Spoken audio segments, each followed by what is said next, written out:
Meski permintaan sempat menurun diterpa pandemi COVID-19, namun sektor ekonomi kreatif berupa kerajinan lukisan wayang kulit, hiasan dinding masih terus mencoba untuk bertahan.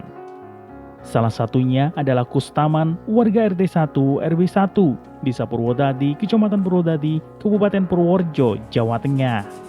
Ia tetap produksi untuk memenuhi pesanan dari pelanggan. Diungkapkan Kustaman, meski zaman telah berubah, lebih modern dan serba digital, namun peminat lukisan wayang kulit masih cukup banyak. Bahkan sekarang bisa dipromosikan secara online.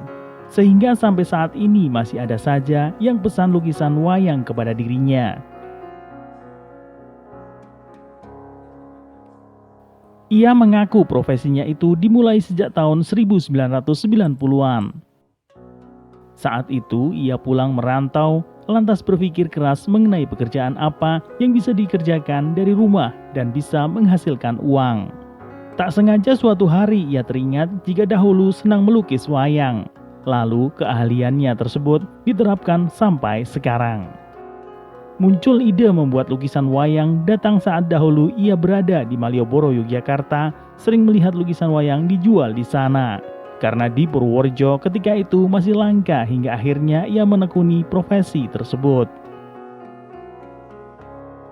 Berbicara mengenai harga, ia membandrol satu lukisan dari ratusan ribu hingga jutaan rupiah. Tergantung besar kecilnya lukisan serta tingkat kesulitan saat membuatnya maupun bahan yang digunakan. Adapun lukisan tokoh yang paling laris adalah Brotoseno sedang mencari air Perwitasari. Namun demikian, biasanya permintaan tokoh pewayangan yang dilukis sesuai dengan pribadi pemesan.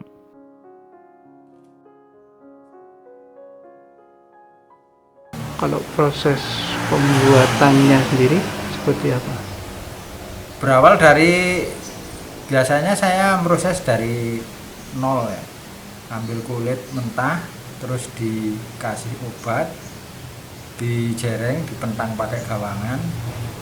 Kurang lebih selama 10 hari lah untuk sampai bisa dikerjakan. Terus habis itu kita pola dari belakang, terus ditatah pinggirnya dulu. Habis pinggirnya kita kerok dari depan, terus kita pola lagi, diteruskan tata sampai finishing. Dari habis nata sampai selesai, langsung kita ke tahap berikutnya sungging seperti yang saya lakukan sekarang ini, tapi belum sempurna. Ini tahap-tahap sungging menuju kesempurnaan awal-awal ini. Setelah selesai menyungging, terus untuk melindungi warna dan untuk kecerahan warna yang sudah dibikin, kita clear, kita lapisi pakai cat clear. Kalau zaman dulu di dus, kalau sekarang pakai clear, beli di toko itu clear yang dari Pilok atau dari, terus kita semprot.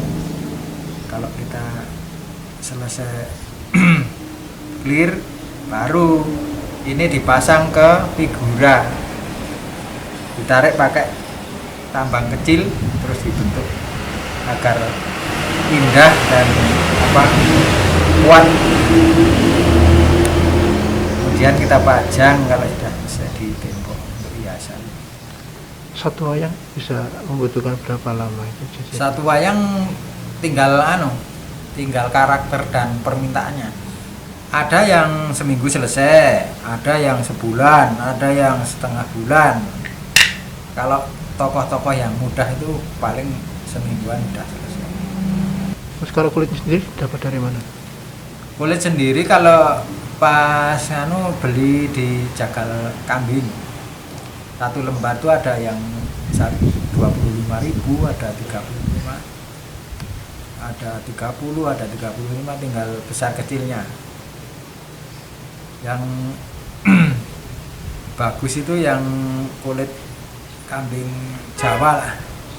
Pernah nyoba itu yang semacam domba apa yang biri-biri apa domba itu kulitnya tipis karena kandungan lemaknya terlalu banyak. Terus dijemur lemaknya luntur, kulitnya jadi tipis. Nah, sekarang sering makainya ini kulit kambing Jawa ini yang ketebalannya, tapi jangan terlalu muda. Kalau terlalu muda paling dibikin lukisan, karena kalau ditata itu terlalu tipis. Kalau bisa yang agak tua ini. Kalau yang paling diminati ini gambar wayang apa tuh? Nah, seperti yang saya kerjakan ini tokoh yang paling banyak sekali dipesan, karena ini melambangkan perjalanan hidup seseorang. Ibaratnya suatu keberhasilan itu harus dilalui dengan perjuangan, seperti tokoh Bratasena ini. Untuk dia menemukan, bisa ketemu apa yang dia harapkan, apa yang dia cari, perjuangannya kayak gini, seperti yang dilambangkan ini. Melalui berbagai rintangan, ibaratnya sampai nyawa yang sebagai taruhannya. Harapannya mungkin ke depan? Ya, harapan mungkin yang jelas, karena termasuk di daerah sini itu kesenian memang, apalagi ada pandemi kayak gini ya, jadi semua sektor memang menjadi terkena imbasnya. Yang jelas seperti apa ya, harapan saya, semoga ini banyak diminati, dan ibaratnya kan ini sebagai warisan dari nenek moyang ya, jangan sampai musnah. Ini salah satu bentuk kebudayaan yang adiluhung. Cuman ini saya kan ngambilnya cuma sebagian saja yang sifatnya untuk hiasan, tapi istilahnya ikut nguri-uri. Ikut nguri-uri untuk menjaga agar wayang ini tetap lestari. Dari Purwodadi, Widarto, Pagelaran Channel melaporkan.